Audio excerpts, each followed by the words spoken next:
This is the agenda for our face-to-face class on Thursday, September 18th. I discussed a schedule change. You can go look at the course outline folder and see the schedule change. Just know that your grades can be accessed on Google Docs here through this class. I submit them to Dr. Chang, Dr. Pearman, and then you are given your official grades through Blackboard as you log into your My Missouri State website. The docs in the folder this week are documents that you can use for this particular tool that I'm getting ready to show you.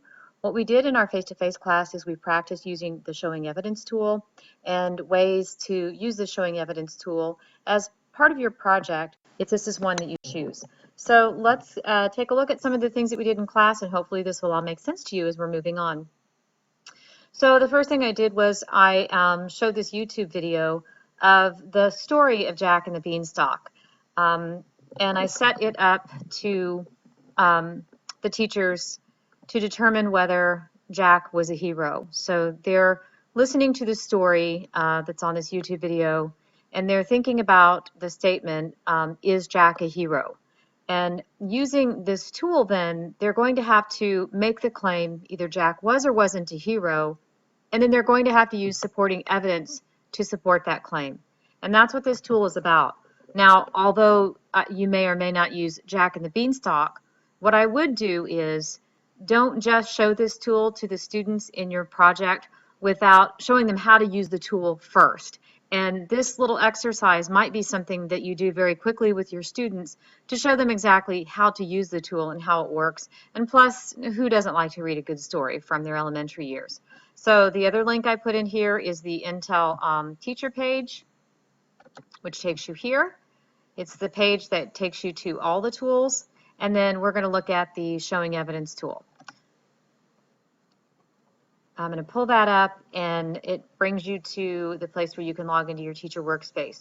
Hopefully, by now, you've set up your teacher workspace and you've set teams of students in your teacher workspace.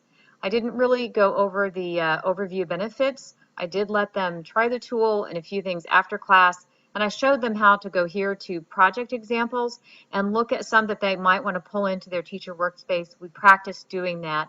I'm probably not going to do that on this video. So what I am going to do is I'm going to show you a little bit more about the tool. I'm going to log into my teacher workspace. That seems to be taking quite a while.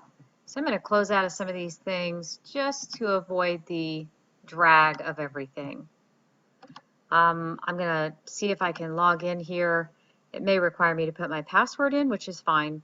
Once you log into your teacher workspace, then you should by now see three areas in there, one for each of the tools: the showing evidence, the seeing reason, and the visual ranking tool. We're looking at the showing evidence tool. So it pops up to my teacher workspace. We've done a little bit of work here. I've already shown you this environment, so if you need to refresh your memory, go back to some previous videos and you can see how to use how to navigate through here. I'm going to scroll down to showing evidence projects. Now, what I've done is most of these I've dragged in from that previous page where it says project examples, because you can pull any of the project examples into your teacher workspace and manipulate them. You like something about them, but you don't like everything about them. You want to use them, you can drag them in, or you can download them here, and they'll be in your teacher workspace. Alternately, you can create a new project from scratch right here. Now be careful, because on each one of these tools it has its own create a new project. So if you click on this one, you're actually creating a visual ranking project, and if you click on the top one, you're creating a seeing reason project. So just be mindful of that when you're creating a new project in here. I showed the students how I brought this project in here. You can see I've got some things in here that aren't really useful. We were playing around with it the other day. So here's my the teams I have assigned. Here's my actual title, and here's the description. The way that I did this is I created this right in here. So I'm going to go ahead and click on this. I'm in my teacher workspace, so I'm going to go ahead and click on it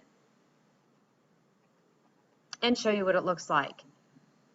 When I open it in edit view, I'm giving the project name, have a description, and then I'm telling the students what question they're going to answer.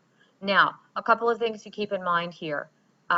when you create this on your own or you pull it in, you have to manipulate this tool before you assign student teams to the tool.